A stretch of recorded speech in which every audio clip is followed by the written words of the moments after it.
Hey folks, this is Bardic Dragoon. Welcome back to Let's Play Parasite Eve. So when we last left off, we had gone through the final dungeon-esque stretch of the Chrysler Building, floors 61 through 70, topping that all off with a battle against a giant queen bee. Thankfully that didn't go too bad. Outside of one obnoxious attack that she has, she isn't too terrible of a boss outside of, well, that attack is really obnoxious, and she also hurts a lot. Like, seriously, not even funny. That being said, though, it's time to settle in for the last chapter of this series, or the last part of this game. There's only one thing left to do in this game. And, well, it's time we get to that. And what is that final thing? Well, that final thing is the game's ultimate final boss. And it is not playing around with this. Admittedly, if you know what you're doing, it's a lot easier than it can be, but that by no means makes it easy. But first, we have to travel through 7 floors of increasingly goopier, nastier looking mess.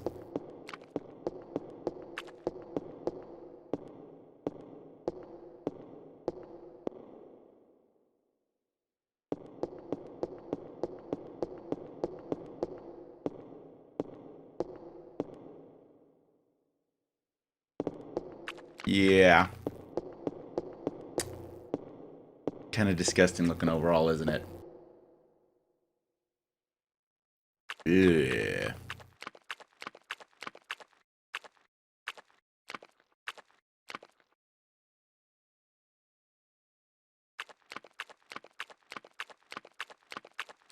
And with all that out of the way, welcome to the last room of the last dungeon of the end of the game of I don't even know what I'm saying anymore. This is it, folks. And I just took all the bullets out of my gun. Wrong direction. Alright. So we have a fully loaded gun. We have 8 medicine 4s. We have a full cure. That doesn't really... Let's get rid of that. And we have 6 revives. And I don't think we're quite we're really quite ready for this boss fight, unfortunately. But let's just jump right into it. And the big reveal. What is the final boss of this game? Or true ultimate secret final boss? It's a little girl! Yeah, I'm pretty sure any of you who have been paying attention to the story of this game are probably putting 2 and 2 together to figure out what's going on here. But, well, we'll let the text explain it here.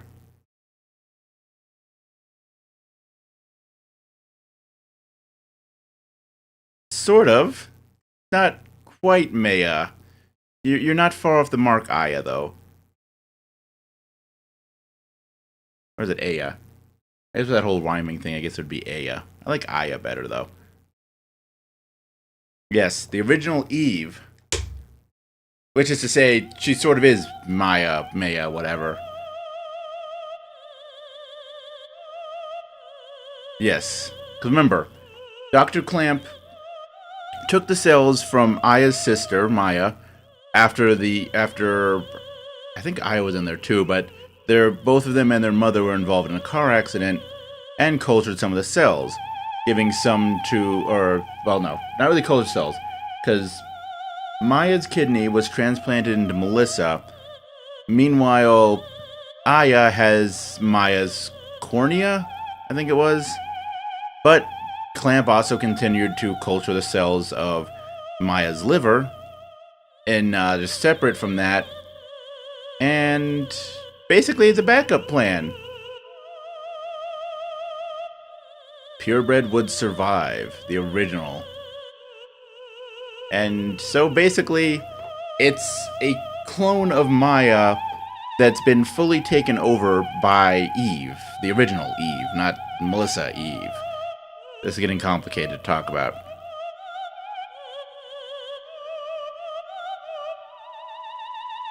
And, you know, in case you didn't need enough reason to want to kill this boss, then we have this.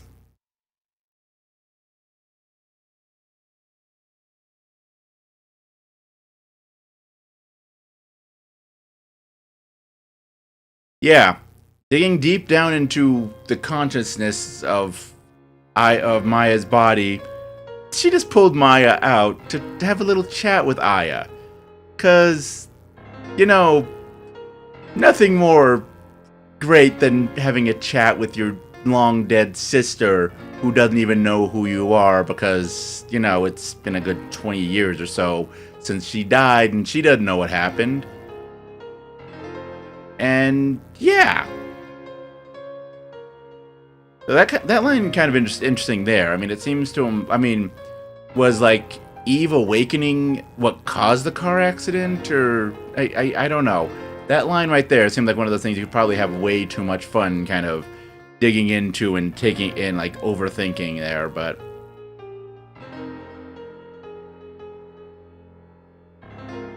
and right in the middle of that touching reunion,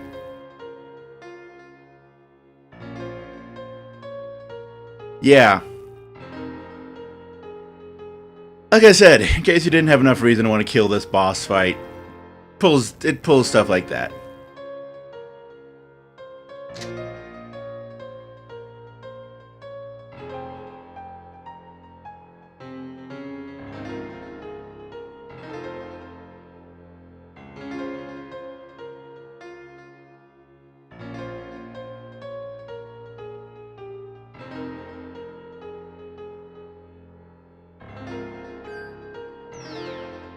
No, don't attack yet.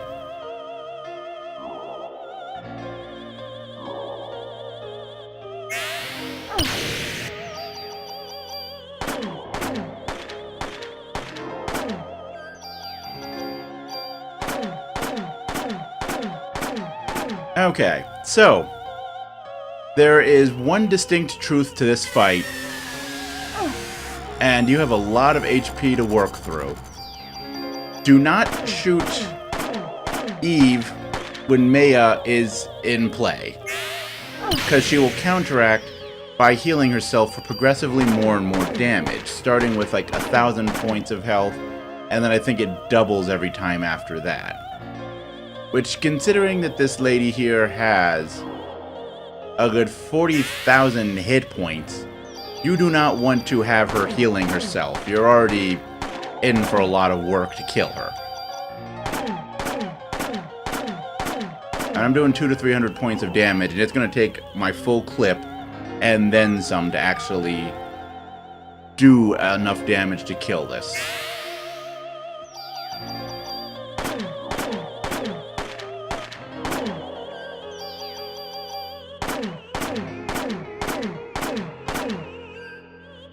Okay, what are you going to do? What are you going to do?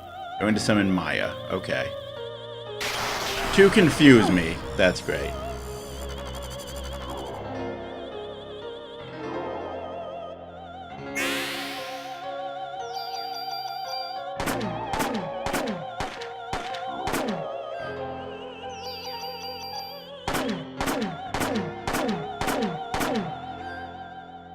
Okay, and yeah, she'll summon Maya. Then there's 3 different things Maya can do. She can either paralyze you, confuse you, or put a barrier around Eve.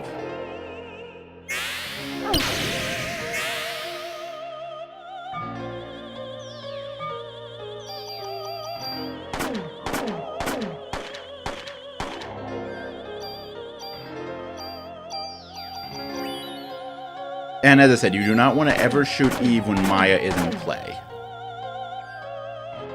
Okay.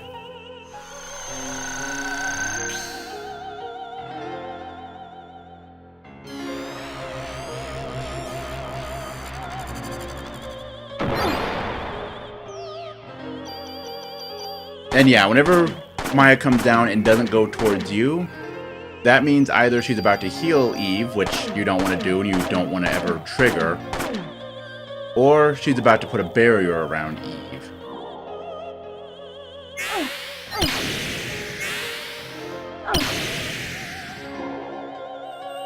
Which, if she's putting a barrier around Eve, that means that Eve's about to do basically her version of energy shot.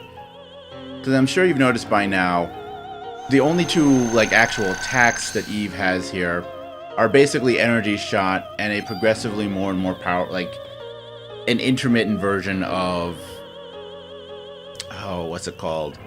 Liberate.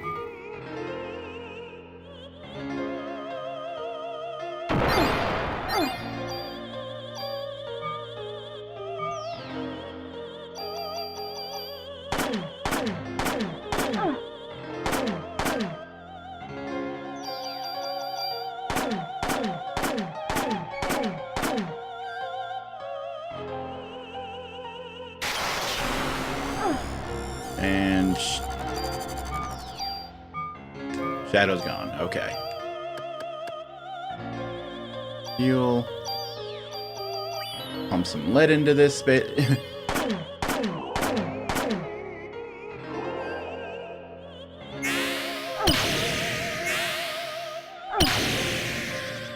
And yeah, it's really hard to avoid pretty much all of her attacks.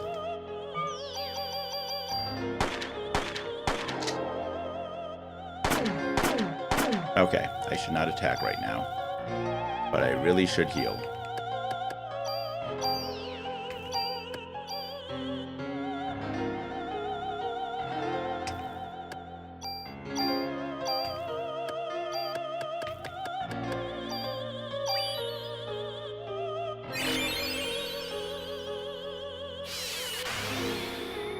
There we go.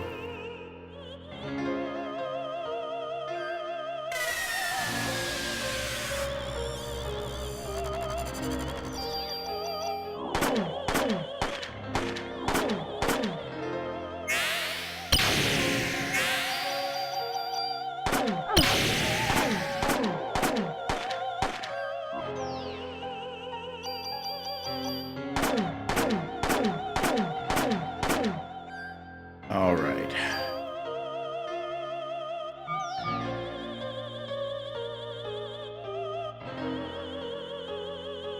Okay, she's putting up the barrier. This is going to be... And... Dodge! Damn it! I'm sure there's a way to actually dodge that attack, I just don't know what it is.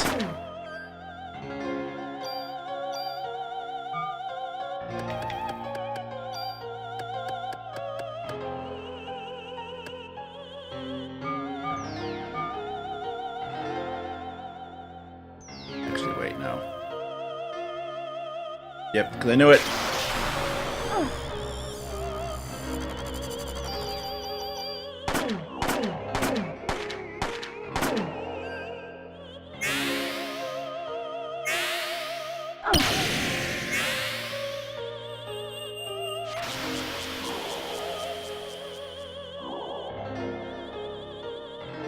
And 4 revives left, okay.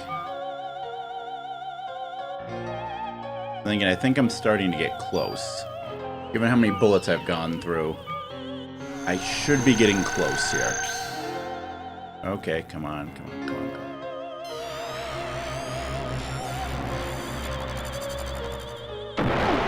on. Damn it.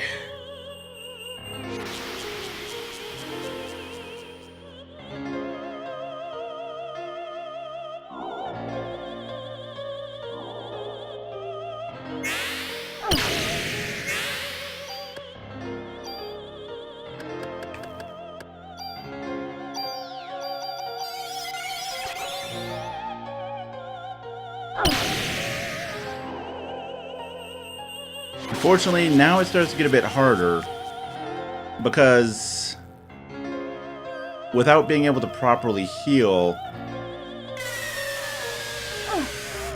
Maya's attacks become a bit harder to react to and follow up on.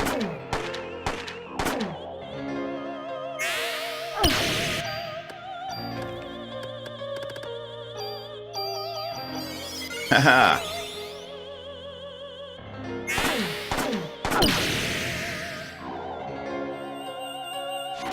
So you don't really have those good safe spots to react to afterwards, but I'm not doing too bad. I've gone through about 150 bullets, which, considering my damage output... God damn it.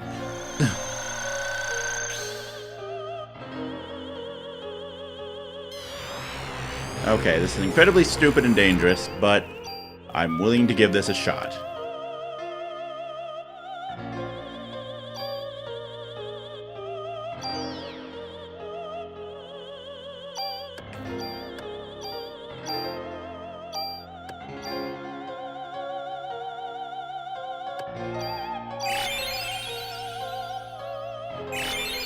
Now, this really wasn't my brightest idea, I'm thinking.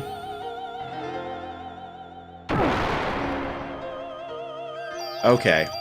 I kind of forgot that trick with the energy shot. The best position to be in is right next to her. And confusion. Of course, confusion.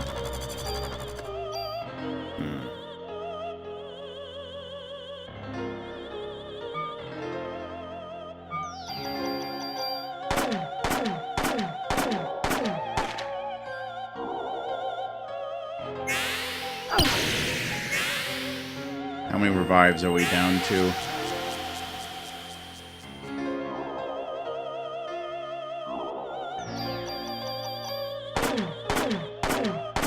I should have checked how many revives I have left. That was stupid. 2 revives. Okay. I can do this.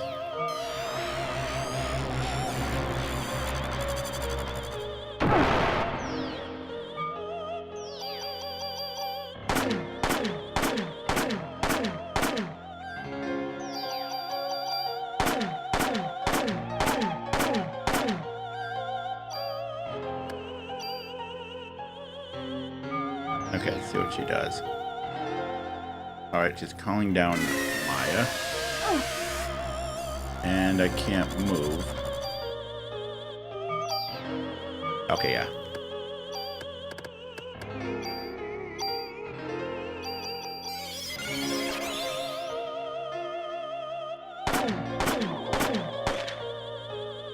I can't move. Can't dodge.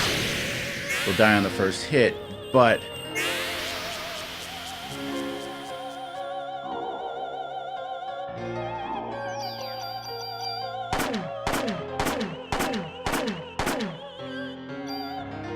How many bullets I've gone through? She should be dead by now. She's got to be on the ropes at the very least. All right, come on, come on, come on, come on, come on, come on.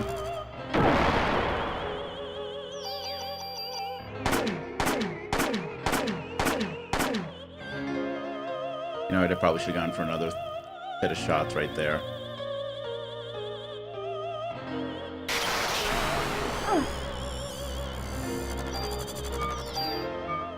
There we go.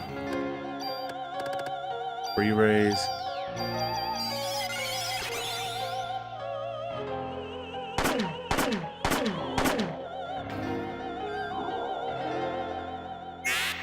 Oh! That's that.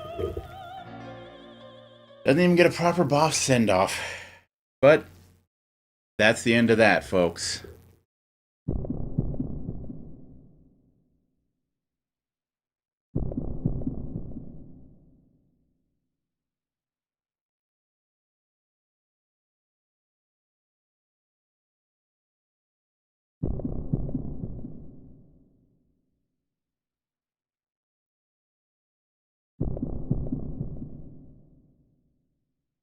Remember, she does still have Maya's cells in her.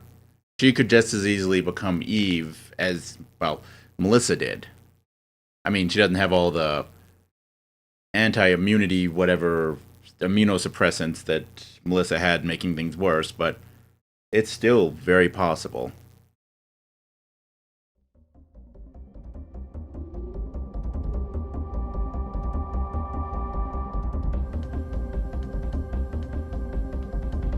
Means you're a better host.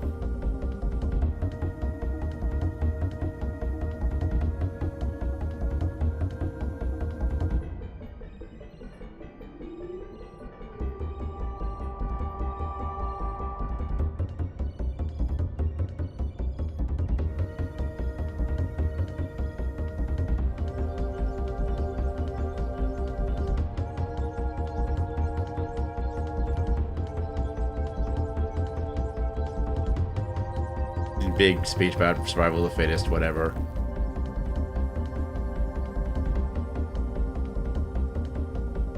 No.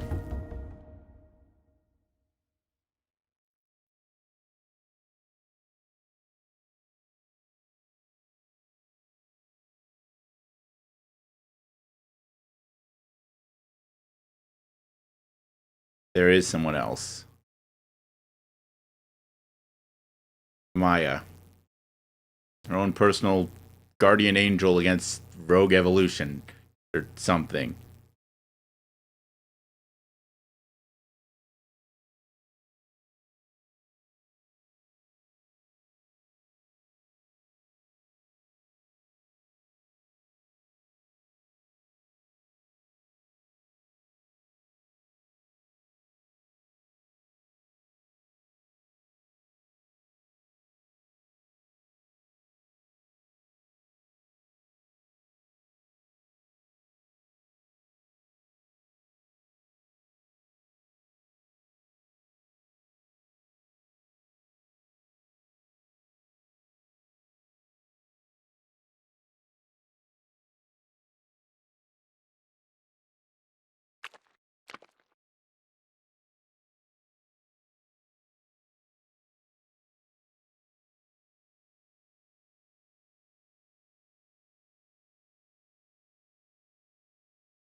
At the end of the day, it was a story not about evolutionary biology and weird or like body horror mutations.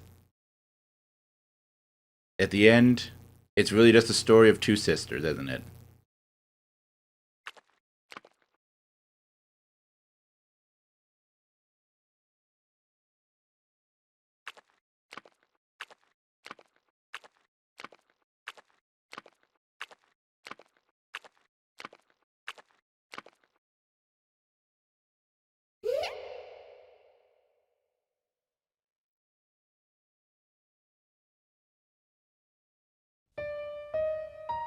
So, with that, we have done it all, seen it all. Just rewatching the credits. If you want to do that, feel free. But I'm going to talk because it's my prerogative to do so. But yeah, that is the end of Parasite Eve. I've got to say, I kind of already talked about the main game and my impressions of it. But as far as the EX game, really the only downside of the EX game is the repetitiveness of the dungeons. I can see on a certain level why they went for that semi-randomized kind of stuff, but it's one of those things that's just... It's a really great way to just get out a bunch of levels and not have to worry about it. But it doesn't make for the most interesting of gameplay, especially with how much there is to the EX game. Think about it. We went through 69 floors of repetitive, semi-randomized layouts that really only have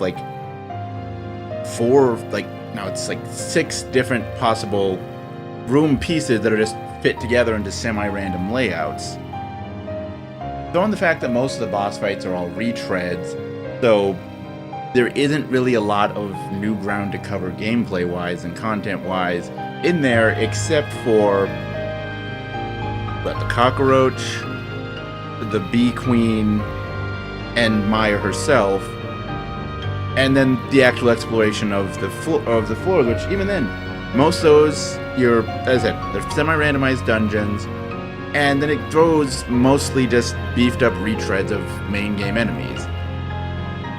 The combinations they throw them in are ones that you don't see, which brings its own flavor of extras to the gameplay. But really, it's one of those things, it really pushes you to understand the game and to be good at the game, understanding movement patterns, because the newer bosses are much more, there are specific patterns, most obvious in Maya and the Queen Bee. The cockroach a little bit less, but the cockroach is just a pain in the ass.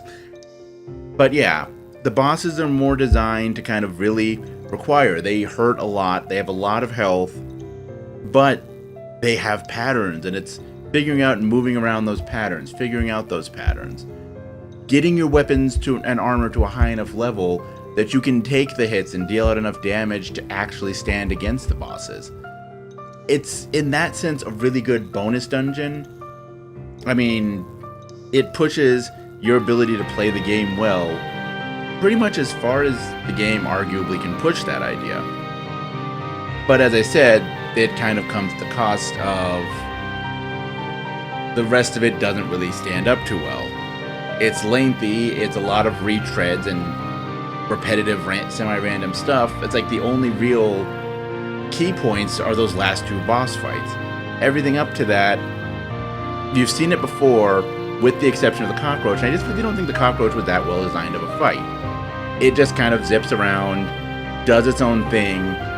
The having to deal with the respawning the enemy, that I suppose is an interesting mechanic in its own right, but there's really nothing brought up in the game quite like that.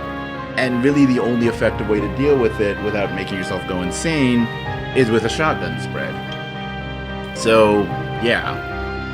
I don't know. But ultimately it is still a good game. I mean, I suppose if you're watching the playthrough, maybe you're not as inclined to play it, but I would at least suggest playing through the main game if you haven't on this game. It is a lot of fun. It can be really interesting. The story is really nice, and I mean, I don't know, maybe, like, I read pretty quickly, and I also know the story, so I might have been going through the text a little bit quicker than you my guys might have been able to read it, so you'll get that advantage to it as well. But yeah, it's a good story, and the battle system is interesting. The pacing of the gameplay is interesting. It's always moving forward. That's something you don't see in a lot of RPGs. Like, you'll retread old territory, it'll, kind of stick you here, and you'll be stuck in just doing this certain thing for a while. It keeps the story going. The story never really stops to take a break, and it's always going forward. The closest thing to a retread is when you go to the museum in the 5th day, and even then, you see, like, your first visit was only like 10% of it, and was mostly to sit through a long-winded cutscene to kind of set up the pseudoscience that you're going to be hearing the most of the story. I guess pseudoscience, like, I've started calling it pseudoscience because there's one of those things, like, the actual, like the ideas, it's kind of one of those, logically it makes sense, but in those moments where science doesn't necessarily logically make, like, it makes logical sense, but, like, you have to understand it for it to make logical sense, whereas, like, this makes sense in a way that, like, if you've taken middle school biology and know what a mitochondria is, this is going to make sense, and arguably make more sense than the actual facts do, I guess. But it isn't technically scientifically accurate in a lot of ways. I mean, if you're looking at Japanese survival horror RPGs for your actual coherent and correct scientific information, you might want to reevaluate your priorities and thought processes, but, that's you. Whatever, that's your thing. Go where you want with that. Anyway, I feel like this is probably going to be ending soon. I don't want to end it too soon, though. I don't like, say goodbye too soon on this, though. Okay, these last two pictures, like, if you guys have been, paying attention to the picture in the background, like, most of them are from different cutscenes. There was one or two that weren't, but yeah, these last few ones are kind of creepy looking. I mean, it's a horror game. I suppose we shouldn't be surprised. That's new.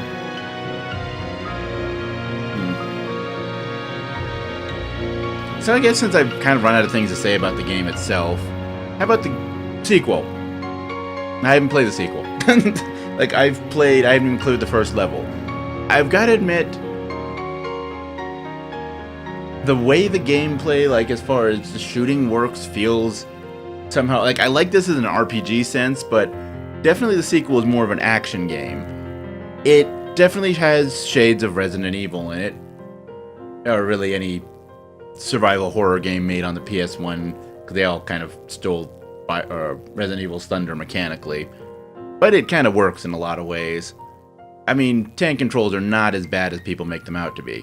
There are a lot of better options, but it's not like tank controls make a game unplayable. You just have to take a minute or two to adjust to them. And there are actually some things that I think make them work better. Most of them involving an over-shoulder camera, but, you know, whatever. No, it is in fact not the end. There are 2 more games after this. I'm not playing either of my, or at least not recording them. I do intend to eventually someday beat Parasite Eve 2, but, you know, I haven't beat it yet, so I'm not going to do a recorded walkthrough thingy here, because I really don't feel comfortable doing that kind of stuff blind. I don't, like, I can see some of the appeal, but it has to be certain games, and I don't think that would be the kind of game. Plus, I don't see myself doing that kind of stuff. But at the end of the day, this is it, folks. This has been Let's Play Parasite Eve. I hope you guys had fun. I know I did. This is one of those games that's very easy to go back to and revisit, and I'm kind of glad that I did to do these videos. But ultimately, this is the end of the game, folks. Tune in next time for something different. Until then, though, as always, later, folks.